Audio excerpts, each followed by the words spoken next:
Verizon, wake up and smell the coffee. Verizon, wake up and smell the coffee. Hans Vesberg, wake up and smell the coffee. Now that I have your attention, we got to talk. We really have to talk. And I'm going to make this video as objectively as I can. And I hope some Verizon executives, marketing executives, whoever see this video. Wake up and smell the coffee. Great article from Yahoo Finance. I will leave it in the description down below. Verizon's shares see biggest loss since 2008 after Outlook cut. I've been telling you guys this quarter was bad. All I see in the comment section is this back and forth. I've been telling you. It's not the network. They have the biggest network in the United States. They have the best network in the United States, looking at all of the reporting objectively, scientific or crowdsourced.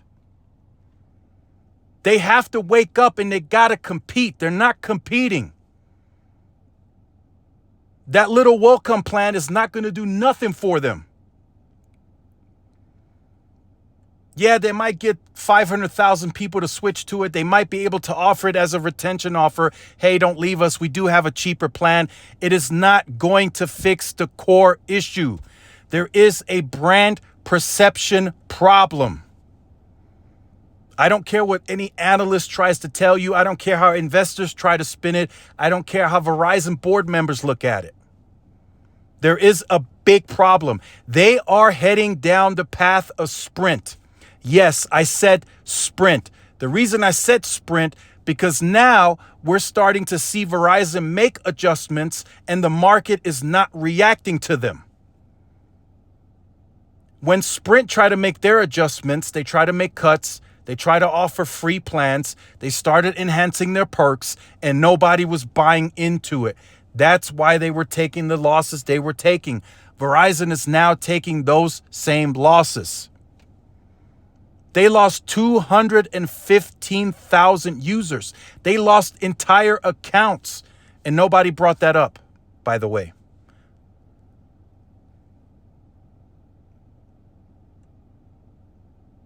Now, I'm not sitting here and I'm not saying that Verizon is going bankrupt, the house is burning down.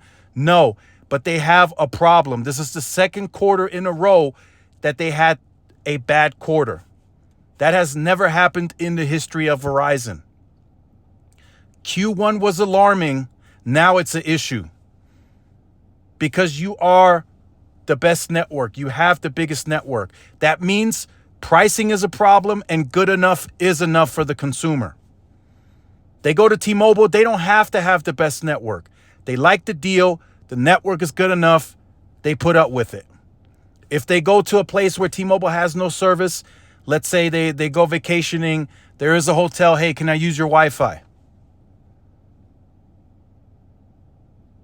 Oh, we need to upload this? Okay, well, wait till we get back to the hotel. There are ways around it. Hans Vesberg on the earnings call is still pushing the premium crap.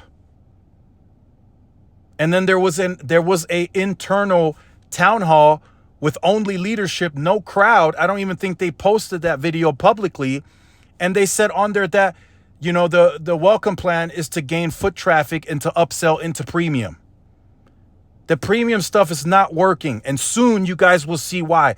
I'm sitting on some big news that I can't talk about yet that's going to shock the industry. It's going to sideswipe. It's going to blindside everyone. So Verizon is going to have to adjust. They are going to have to change.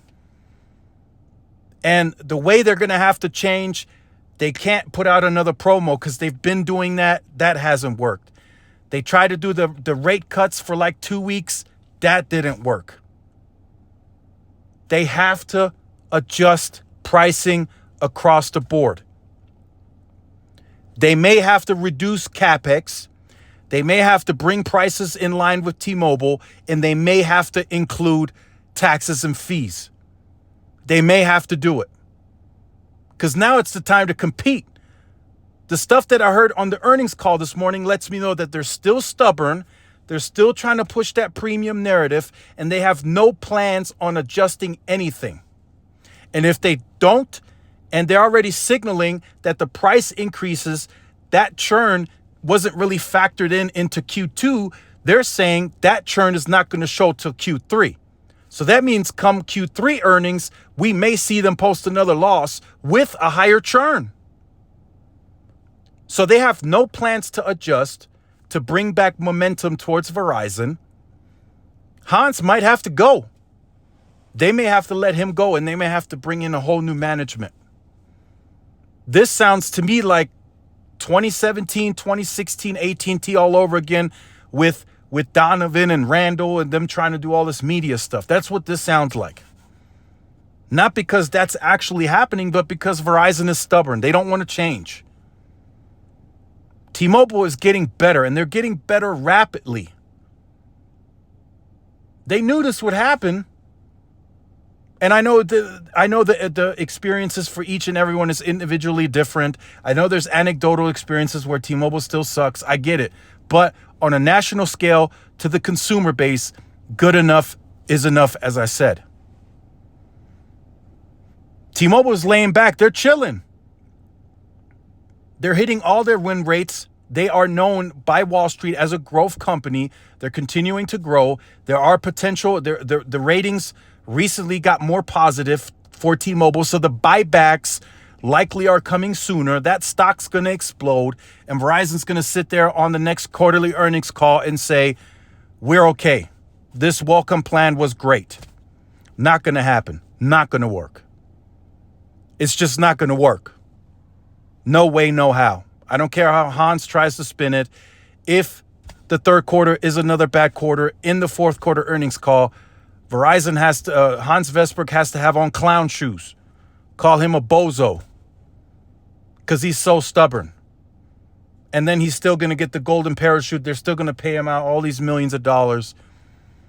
And the reason I'm a bit upset because they should have adjusted sooner so they could be ready for another wave of competition, right? So now they've been stubborn.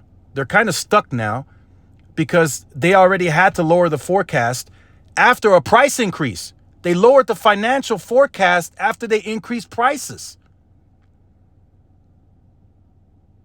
How do you explain that? Where they do that at? How do you increase prices and you lower your forecast? So there's a big issue. There's a big issue internally. The earnings per shares were down. The EBITDA is down. They think that $30 plan is gonna solve their problems.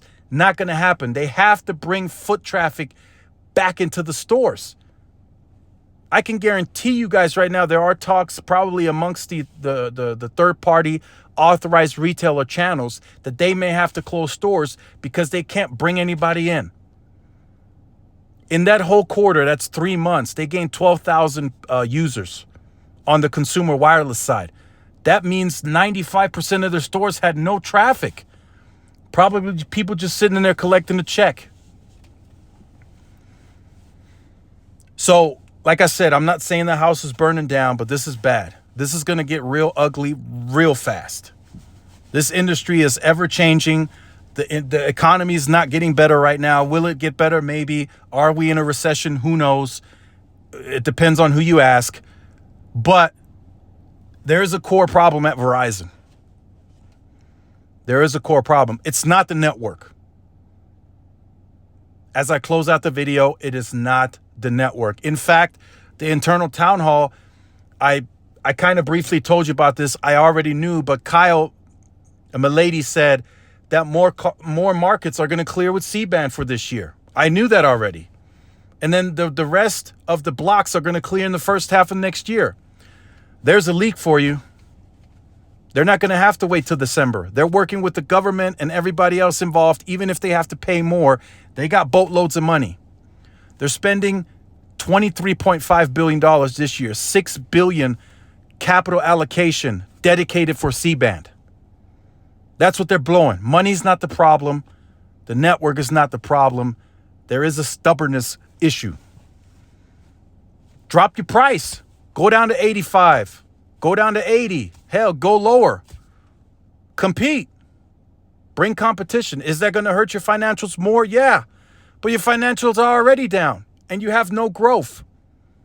You grew your fixed wireless access, but that wasn't because of wireless.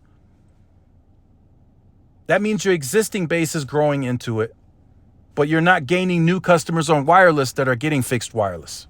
So you're not doing that. So we'll see what happens.